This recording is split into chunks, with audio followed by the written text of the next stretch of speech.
Test, test. Whew.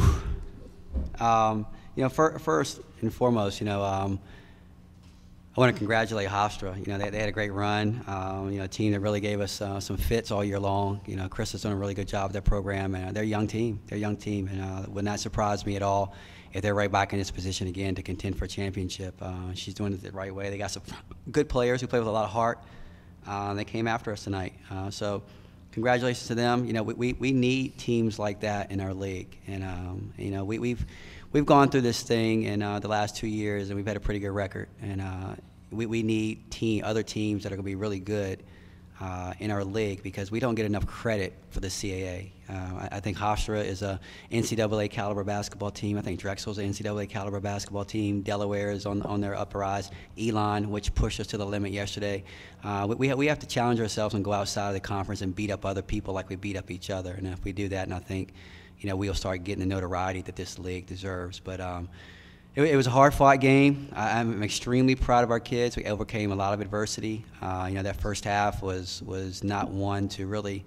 I don't think I want to watch that first half again. I just didn't know the imposters that we had in our uniforms. They just didn't. They didn't shoot the ball well. We were a little bit rushed, a little bit hurried.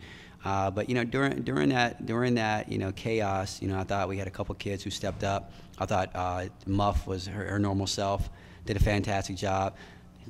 TG, Toia Giggetts, I mean, she was playing on some hurting knees, all right, but she played with a lot of heart and just willed us throughout the basketball game on both ends of the floor. And we didn't have it. We wasn't pretty, but the gut, the grit that these kids have exemplified for 32 games. I'm very, very proud of them. They deserve everything that they've gotten. We entered the season with a lot of doubts. Not a whole lot of expectations. I think people thought we were going to be good, but never in a million years think we would be 29-3 as we head into the tournament. So very excited. I can't wait to exhale. Really reflect on this year because these kids are really taking us on a wonderful ride. Coach, was this one of the more stranger? Hey, how's it going? Was this one of the more stranger games? The slow first half, the power outage. We came out and I thought we got off to a good start. Precious will admit she didn't play as well. I thought she was rushing some stuff. Some things didn't go away early. I thought she pressed a little bit. But we had some other kids who stepped up. I thought we got out to a 16-8 lead, and I thought our experience could really take over at that point. Lady Oak forgot her second foul, so we were forced to play unconventional lineups, although Destiny Jones and Dee Dee Griffin did a fantastic job in the first half of keeping us afloat and doing a lot of the different things. But it was just different. This is the second time in my career that we've had a power outage. We had one time. We were playing against Auburn back in 2006, I think it was, and we were winning. We were beating them, and power went out, and we sat for about 15 minutes, and we ended up losing the game. Trust me, it crossed my mind during this stretch. As a matter of fact, I went to the referees and told them I would be perfectly fine if we ended the game right then and there, and we were up 41-40. But it was different. But I was very pleased. Now during that time, we got a chance to chat. Got a chance to chat, got a chance to regroup. As a matter of fact, Jazmon looked at me and she said, they're playing off of me. If they're playing off of me, can I go ahead and make that shot? And I said, can you make it? And she kind of looked at me, yeah. And lo and behold, she stepped up and knocked it down. It was a big three-pointer for us, and she finished with some free throws. So it's team effort. Team effort is what we've been doing all year long, picking each other up. So it was a strange game, but nonetheless, I like the outcome.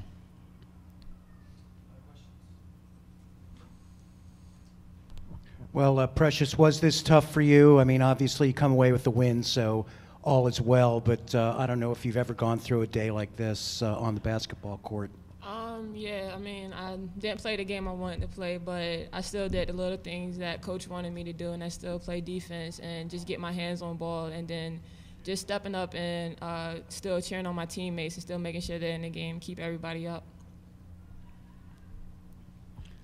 I'll add to that. I challenged her. I challenged her at halftime. And probably the most boisterous challenge that I've had with her all year. And I wasn't talking about, the missed shots. It was the demeanor, and I told her, you're Precious Hall, you're the player of the year. If you miss a shot, I believe in you if you have the look that you've had for 30 games, 32 games. And she came out in the second half, and she was a much different player. The shot didn't always fall, but she had a different mindset, and it wasn't all about just a shot. It was about, okay, let me get my hand on the ball, let me come up with a rebound, let me play good defense. And that's why I was proud of her. Jazmon, how does it feel to be able to come out again and provide another spark, when the team needs it most, just like you did last year? It feels good, but it wasn't my main focus to get the award again. I just wanted to come out and play hard 40 minutes straight, and that's what I tried to do. Jazmon, did you feel like your team needed that break when the power went out? And, what's it like to be in this moment for a second year in a row? Honestly, we could have kept going. We're really in shape. We wanted to just keep going. We were actually upset that the lights went out because we were feeling really good. It's good for some people that, TG need a little break for her knees. So we got shots up that we needed, and then we came out. 9 minutes to go. That's all we kept saying. 9 minutes to go. Let's go. You guys ever get tired of seeing Toia's dance moves? Never. No. We need that in our life. This is, your second back-to-back titles in 5 years. So what does it say about this program to continue this run of dominance and success? It's very special. And the thing I'm most proud of is that we do it with different casts of characters. It's not like we've had, one superstar who came through and just really sparked our program for a short period of time. We've had 5 different players of the year. David Taylor, our radio guy, he alerted me to something that, I thought was kind of cool, that this was the 7th championship game that we've been in the last 13 years. So it shows a model of consistency, but it's a consistency because kids like these have come through the program. They've understood the tradition. They understood that, okay, if I work hard, maybe it doesn't happen to me in my first year. All 3 of them, Precious was a rookie of the year, but all 3 of them had to wait. Toia didn't bring it to the starting lineup or even to the rotation until February of her freshman year and came on like gangbusters. We redshirted Jazz. Muff, it's well documented. We had her a one-way ticket back home to Stanton. And, but everybody bought into the system, bought into it, and that's what enables us to go out. You very rarely talk about us, being young. That's not an excuse we'll ever use. Our kids wait, and they've done a fantastic job of continuing this program.